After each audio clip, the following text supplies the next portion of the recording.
Hello everyone, hope you all are doing good. So welcome to my channel where we discuss about the topics related to physics which are related to the intermediate first year and second year.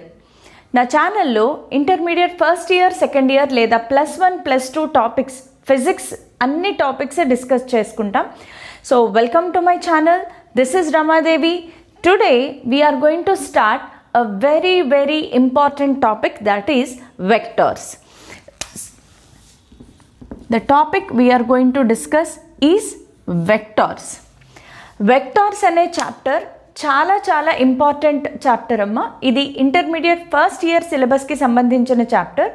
So ఈ chapter గనక మీరు basics కానీ concepts కానీ చాలా క్లియర్గా అర్థం చేసుకుని problem solve చేయగలిగితే ఈ ఒక్క టాపిక్ వల్ల ఫిజిక్స్లో చాలా న్యూమరికల్స్ ఫస్ట్ ఇయర్ సెకండ్ ఇయర్లో వచ్చే బోల్డ్ అన్ని న్యూమరికల్స్ని ఈజీగా హ్యాండిల్ చేయగలుగుతారు.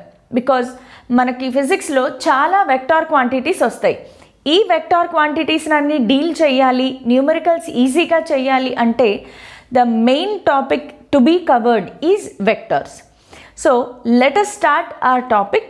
ఇవాళ we are going to study vectors lecture number 1. So vectors lecture number 1లో basic points related to vectors నేర్చుకుంటాము.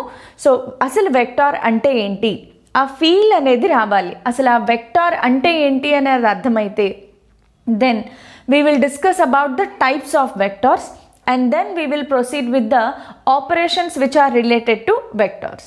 So let us start our beautiful topic vectors. So అసలు వెక్టార్ అంటే ఏంటి అనేది ఫస్ట్ మనం తెలుసుకోవాలి. So what is a vector అనేది తెలుసుకోవాలి అంటే first what is a physical quantity అనేది తెలుసుకోవాలి. What is a physical quantity? Because physical quantities are divided into 2 categories. The physical quantity categorization is, one is scalar quantities and the other one is vector quantities. So first of all, physical quantity ante enti? Anything that can be measured and we come across in physics is called a physical quantity. If I want to measure the length of this pen, that is, length is a physical quantity because I am able to measure the length. If I want to measure the area of this cap, area kuda oka physical quantity A. If I want to measure the volume of this pen, volume అనేది ఒక physical quantity. Force, work done, energy, ఇలా ఏ quantity అయినా, any physical quantity if you are able to measure then it is called a physical quantity. So if I want to measure, for example, how much I love my mother, can I measure how much I love my mother? No. So that is not a physical quantity. So physical quantity ante anything that can be measured is called a physical quantity. అయితే ఈ physical క్వాంటిటీస్ని measure చేసి మనం ఒక ఆన్సర్ని చెప్తాం. ఆ ఆన్సర్ని చెప్పేటప్పుడు కొన్ని ఫిజికల్ క్వాంటిటీ మెజర్మెంట్స్కి డైరెక్షన్తో పని లేదు, కానీ కొన్ని ఫిజికల్ క్వాంటిటీ మెజర్మెంట్స్కి డైరెక్షన్ చాలా అవసరం. ఫర్ ఎగ్జాంపుల్, నేను ఈ పెన్ లెంత్ మెజర్ చేశాను. ఈ పెన్ లెంత్ 10 centimeters అని వచ్చింది. సో 10 centimeters ఆన్సర్ కంప్లీట్ అయిపోయింది. I need not to say 10 centimeters in east direction, అది meaningless. 10 centimeters in east direction don't have any meaning. కానీ length of this pen is 10 centimeters, answer సరిపోయింది. So length have only magnitude. Magnitude అంటే ఏంటమ్మా? The amount of the substance contained, the amount of measurement. So 10 centimeter is the magnitude of the length of this pen. So అక్కడితో answer సరిపోయింది. Length in 10 in east direction, 10 centimeter in west direction, వాటికి meaning లేదు. కాబట్టి length has only magnitude and it does not have any direction. For example, time. నువ్వు ఎంతసేపు చదువుకున్నావు? I studied for 1 hour, answer సరిపోయింది. 1 hour in east direction, ఆ ఆన్సర్కి సరిపోదు, direction అవసరం లేదు ఇక్కడ. So when we are measuring time we only need the magnitude, we don't need the direction. So ఇలా కొన్ని ఫిజికల్ క్వాంటిటీస్ని మెజర్ చేసేటప్పుడు దాని మ్యాగ్నిట్యూడ్ని చెప్తే సరిపోతుంది. మ్యాగ్నిట్యూడ్తో మనకి డైరెక్షన్తో పని లేదు. సో మ్యాగ్నిట్యూడ్ ఉండి డైరెక్షన్ అవసరం లేని ఫిజికల్ క్వాంటిటీస్ని స్కేలార్ క్వాంటిటీస్ అంటారు. So scalar quantities are those quantities which have only magnitude. They have only magnitude and no direction. వీటికి డైరెక్షన్ అవసరం లేదు. So the quantities which have only magnitude and no direction are called as scalar quantities. Now coming to vector quantities. What are vector quantities? Now while measuring certain physical quantities, magnitude తో పాటు direction కూడా చెప్పాల్సి వస్తుంది. For example, I have applied 10 Newton force on a body. Let us consider a body. ఇది ఒక platform, దీని మీద ఒక వుడెన్ బ్లాక్ ఉంది అనుకుందాం. దీని మీద 10 న్యూటన్స్ ఫోర్స్ అప్లై చేశాను. వెంటనే మనకు వచ్చే క్వశ్చన్ ఏంటి అంటే ఫోర్స్ ఏ డైరెక్షన్లో అప్లై చేశాము, బికాజ్ ఫోర్స్ అనేది పుష్ ఆర్ పుల్. ఇప్పుడు ఈ బ్లాక్ని am I pushing the block or pulling the black?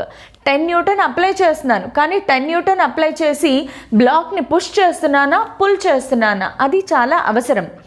So in which direction you are applying 10 Newton? I am applying 10 Newton in this direction. So అదే 10 న్యూటన్ని ఈ డైరెక్షన్లో apply చేస్తే black ఇటువైపు move అవుతుంది. So when we are measuring the force it is very much necessary to tell the direction. So force is considered to be as a vector quantity. అలా ఏదైనా ఒక physical క్వాంటిటీని మెజర్ చేసేటప్పుడు if we have to give both magnitude and direction, మ్యాగ్నిట్యూడ్తో పాటు direction కూడా అవసరమయ్యే physical క్వాంటిటీస్ని వెక్టార్ క్వాంటిటీస్ అంటారు. So vector quantities are those quantities which have both magnitude and direction. These quantities have both magnitude and direction. So the physical quantities which have both magnitude and direction are considered to be as vector quantities.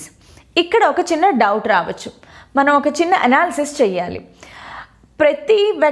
ప్రతి physical quantity దేనికైతే magnitude direction ఉందో దానిని vector quantity అనొచ్చా?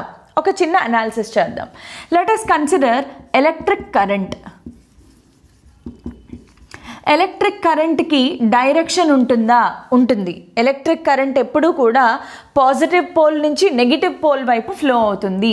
మనం ఒక చిన్న సర్క్యూట్ని consider చేస్తే ఇదొక సెల్ ఆర్ బ్యాటరీ, ఒక బల్బ్ని కన్సిడర్ చేసాము.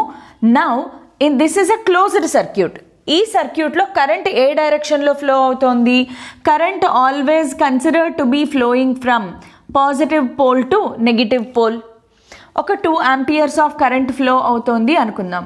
సో పాజిటివ్ పోల్ నుంచి నెగిటివ్ పోల్ వైపుకి మాత్రమే కరెంట్ ఫ్లో అవుతోంది. So here current has both magnitude and direction. ఒకవేళ ఈ cell polarity, if I reverse the polarity of the cell in the circuit, then what happens? Current direction కూడా reverse అవుతుంది. Same 2 amperes, కానీ current direction reverse అయిపోయింది. So current has both magnitude and direction. So కరెంట్ని మనం vector quantity అనొచ్చా? దానికి magnitude ఉంది, direction ఉంది. So can we call it as vector quantity? No, current is not a vector quantity. Electric current is not a vector quantity. Why electric current is not a vector quantity? Though it has both magnitude and direction. దీనికి magnitude ఉంది, direction ఉంది. మరి దీన్ని vector quantity ఎందుకు అనకూడదు అంటే మన vectors డెఫినేషన్లో ఇంకా కొంచెం పార్ట్ ఉంది. ఏంటి అంటే అది ఒక వెక్టార్ క్వాంటిటీ, ఒక ఫిజికల్ క్వాంటిటీ వెక్టార్ క్వాంటిటీ అవ్వాలి అంటే మాగ్నిట్యూడ్ డైరెక్షన్ ఉండడంతో పాటు it has to obey the laws of vector addition. ఇది మోస్ట్ ఇంపార్టెంట్ పార్ట్. మన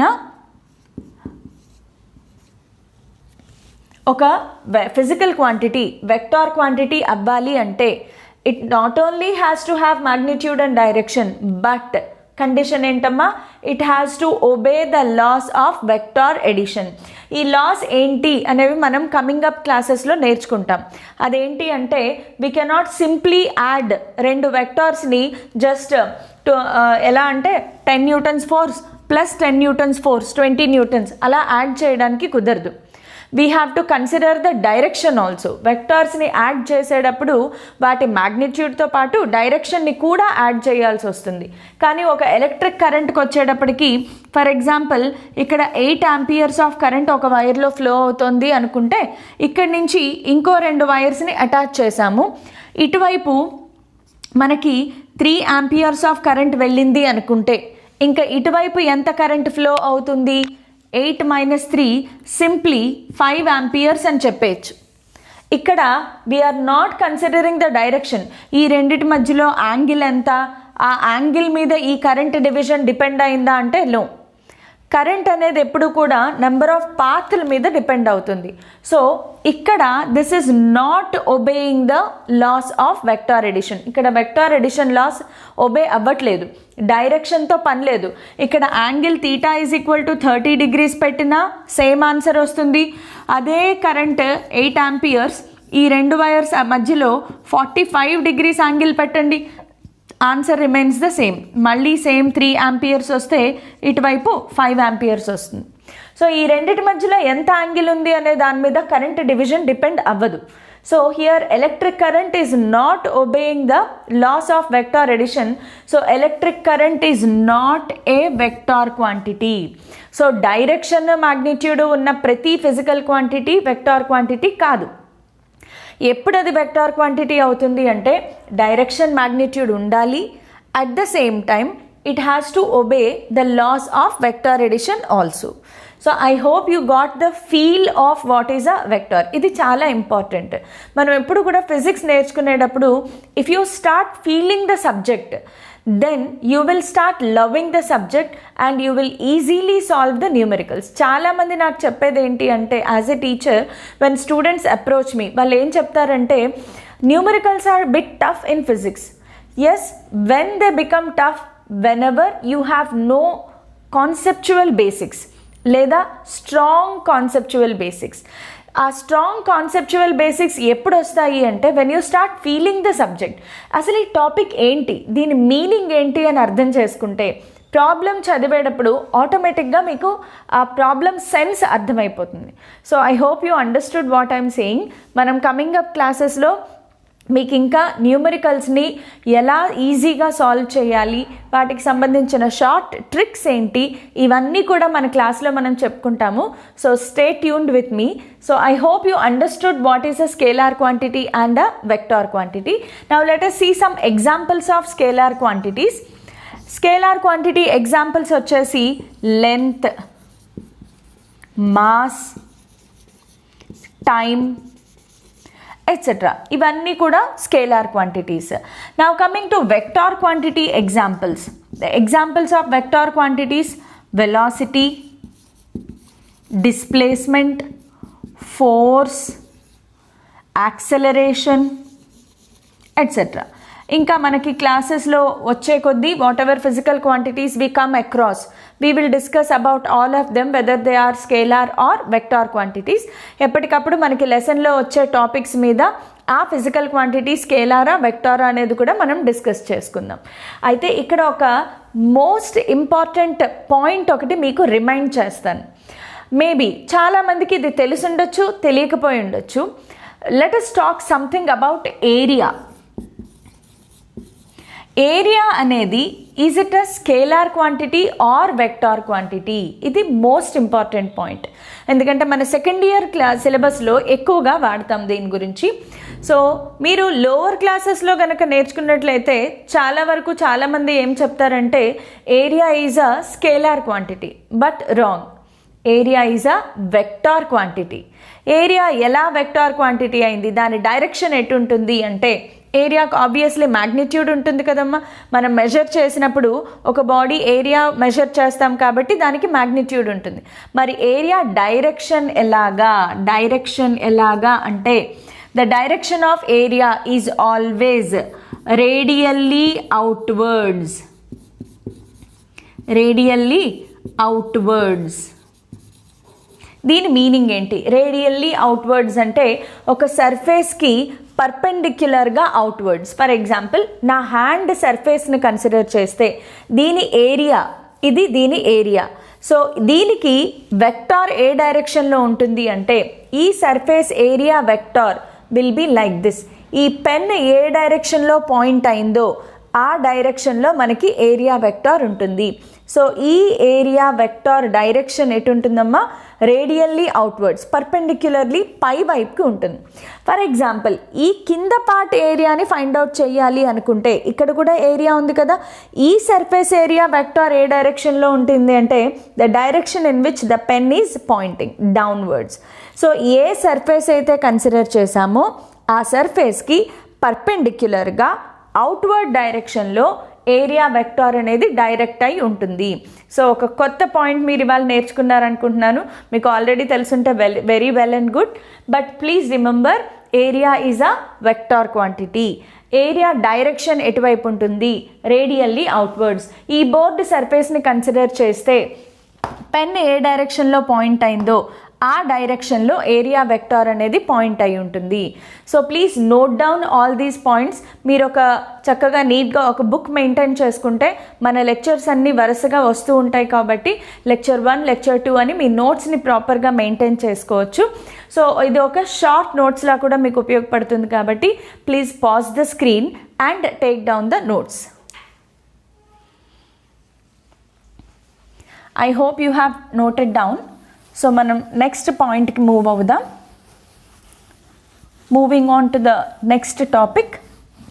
ఇప్పటి వరకు మనం we have understood the feel of what is a vector. అసలు వెక్టార్ అంటే ఏంటి అనేది నేర్చుకున్నాం. So now we are going to learn about the representation of vector. ఒక వెక్టార్ని ఎలా రిప్రజెంట్ చేయాలి, పేపర్ మీద రాసేటప్పుడు ఒక వెక్టార్ని ఎలా రిప్రజెంట్ చేయాలి. So now we're moving on to representation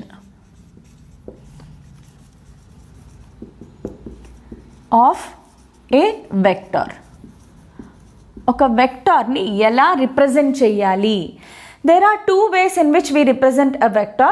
ఒకటి డయాగ్రమెటికల్గా రిప్రజెంట్ చేస్తాము, రెండోది we write the name of the vector. So diagrammatic రిప్రజెంటేషన్నే జామెట్రికల్ రిప్రజెంటేషన్ కూడా అంటారు, or the symbolical representation. So if I have to have the symbolical representation of a vector, సింబల్లో ఎలా represent చేస్తారు? For example ఒక black మీద 10 newtons force act అవుతోంది అనుకుందాం. So ఈ 10 న్యూటన్ని సింబల్లో ఎలా రిప్రజెంట్ చేస్తారు అంటే if I consider this 10 newton as force కదా, so here F bar.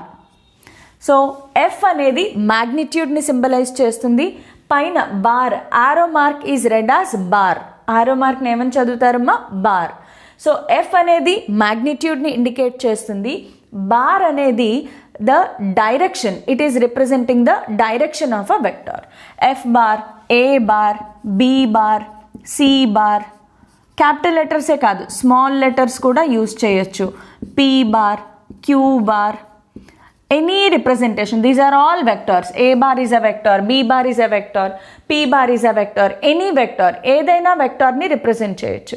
So ఈ వెక్టార్లో మనం గుర్తుపెట్టుకోవాల్సింది ఏంటి అంటే here if I consider if a bar is a vector, ఒకవేళ a bar అనేది ఒక వెక్టార్ అయితే modulus of a bar, modulus మ్యాథ్స్లో మీరు చేస్తారు కదా, modulus of a bar or simply a, పైన బార్ పెట్టకుండా ఏని మాత్రమే రాస్తే this indicates the magnitude of a vector. This indicates a magnitude of a vector. Modulus of a bar or simply a represents the magnitude of a vector, and arrow mark or a bar indicates the direction of vector.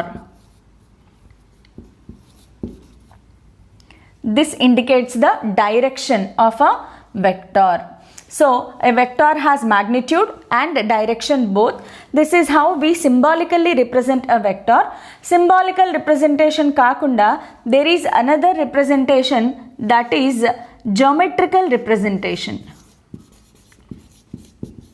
Geometrical, కొంతమంది graphical representation అని కూడా అంటారు.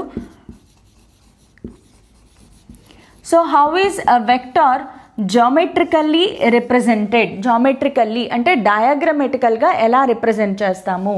ఇప్పుడు ఇదే bar ఉంది, దీని మీద 10 newtons force act అవుతోంది. ఈ 10 Newton is nothing but the magnitude of the force and direction ఎటువైపు ఉందమ్మా? From left to right. So the same example I am considering. 10 Newton indicates the magnitude and the arrow mark indicates the direction. What is the direction of force here? The direction of force is from left to right. So same thing is represented geometrically. Geometrical ga representation చేసేటప్పుడు we have to remember that we have to show both magnitude and direction. Magnitude is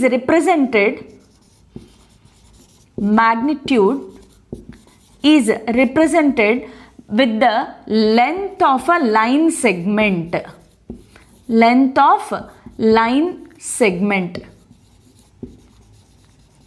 The length of the line segment is represented for magnitude and direction is indicated by an arrow mark or arrowhead. Arrow mark or arrowhead.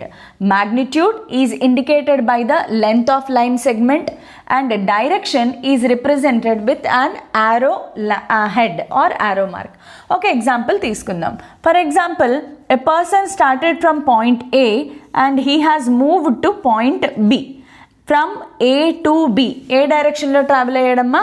A to B travel అయ్యాడు and the distance between A and B is, let us say, it is about some 4 meters. A to B, it is about some 4 meters. So ఇప్పుడు A to B travel అయ్యాడు కాబట్టి the length 4 meters is represented with the help of a line segment. This is 4 meters. And in which direction the person is traveling? He is traveling from A to B. So A to B travel అవుతున్నాడు కాబట్టి you need to put an arrow head like this. Arrow mark ending లో పెట్టొచ్చు, మధ్యలో అయినా పెట్టొచ్చు, anywhere you want you can place the arrow mark. Now this part is called tail and this part is called the head. This part is called tail and this part is called head. Head, arrowhead always indicates the direction and the length of this line segment is indicated by the magnitude. For example, let us take another example. If the same person is walking from A to B, now the distance is 8 meters. Let us consider the distance is 8 meters. So how should I represent? If this length represents 4 meters, then 8 meters is double to this length. This is 8 meters. Direction, in which direction he is traveling? From A to B. So you need to put an arrow mark from A to B. For example, if the person is traveling from B to A, if the person is traveling from B to A, then how to represent? Arrow mark comes like this. Arrow mark indicates the direction of the person who is traveling. So arrow mark అనేది direction indicate చేస్తుంది and the length of the line segment represents the magnitude. సరే, ఇక్కడ మీకు ఒక doubt రావచ్చు, 4 meters అంటే ఇంత distance ఏనా? ఒకవేళ తను 100 meters డిస్టెన్స్ వెళ్తే 100 meters లెంత్ లైన్ డ్రా చేసుకుంటామా అంటే కాదు. సో ఇక్కడ మనం ఏం చేస్తామంటే we imagine a hypothetical scale. For example force గురించి మాట్లాడుకుందాం. ఒక బ్లాక్ ఉంది, ఈ బ్లాక్ మీద ఈ డైరెక్షన్లో 50 Newton force is acting and ఈ డైరెక్షన్లో 100 Newton force is acting. So let us say this is F1 force, this is F2 force. Now how to represent them geometrically? 50 Newton force ki ఎంత length గీయాలి? There comes a question. So మనం ఏం చేస్తామంటే for example if 25 Newton అనేది 1 centimetre అనుకుంటే 50 న్యూటన్కి 2 centimetre మనం ఒక scale అనుకోవాలి అంతే, ఒక ఇమాజినరీ స్కేల్, ఒక హైపోథెటికల్ స్కేల్ని కన్సిడర్ చేయాలి. So if I consider 50 newton 25 newton తీసుకుంటాను ఒక సెంటీమీటర్, సో 50 న్యూటన్ 2 సెంటీమీటర్ అవుతుంది. So this is 50 newton and F1 bar, sorry ఇది F2 అనుకున్నాం కదా, so let us name this as F2 bar. 100 newton ఏ డైరెక్షన్లో యాక్ట్ అవుతుంది, ఆపోజిట్ డైరెక్షన్లో. So if this is 50 newton we need to draw double the length of the line, this is 100 Newton and this is F1 bar. అయితే ఇక్కడ ఒక విషయం గుర్తుపెట్టుకోండి, F1 bar ఈ డైరెక్షన్లో ఉంది కాబట్టి యారో ఇలా పెట్టాం కదా, F2 బార్ ఆపోజిట్ డైరెక్షన్లో ఉంది కాబట్టి యారో ఇలా పెట్టచ్చా? నో, రాంగ్, ఇలా పెట్టకూడదు. Arrow over the letter is always from left to right. Only direction ఎలా ఇండికేట్ చేయాలి, ఇక్కడ డైరెక్షన్ని మార్చాలి కానీ ఇక్కడ మనం డైరెక్షన్ని మార్చకూడదు. So that is one more consideration we need to consider. So I hope you have understood how to represent symbolically and geometrically ఒక వెక్టార్ని ఎలా రిప్రజెంట్ చేయాలి అనేది మీకు అర్థమై ఉంటుంది. ఇంకా దీన్ని రిప్రజెంటేషన్ని కమింగ్ అప్ టాపిక్స్లో ఇంకా రకరకాలుగా చెప్పుకుంటూ ఉంటాం. ఇది బేసిక్స్. ఇవాళ యాజ్ ఐ ఆల్రెడీ సెడ్ మనం ఫస్ట్ లెక్చర్ చదువుకుంటున్నాం కాబట్టి దీనికి ఓన్లీ బేసిక్స్ని మాత్రమే మనం నేర్చుకుంటున్నాము. సో నెక్స్ట్ క్లాస్లో ఏంటంటే మనము we will consider the types of vectors also. ఈ టైప్స్ ఆఫ్ వెక్టార్స్ అనేవి చాలా important. So stay tuned with me for my next class. Next క్లాస్లో ఇంకా చాలా important tips and notes, formula ప్రాబ్లమ్స్ని ఎలా షార్ట్కట్లో చేయాలి అనేవి కూడా నేర్చుకుంటాం. Thank you.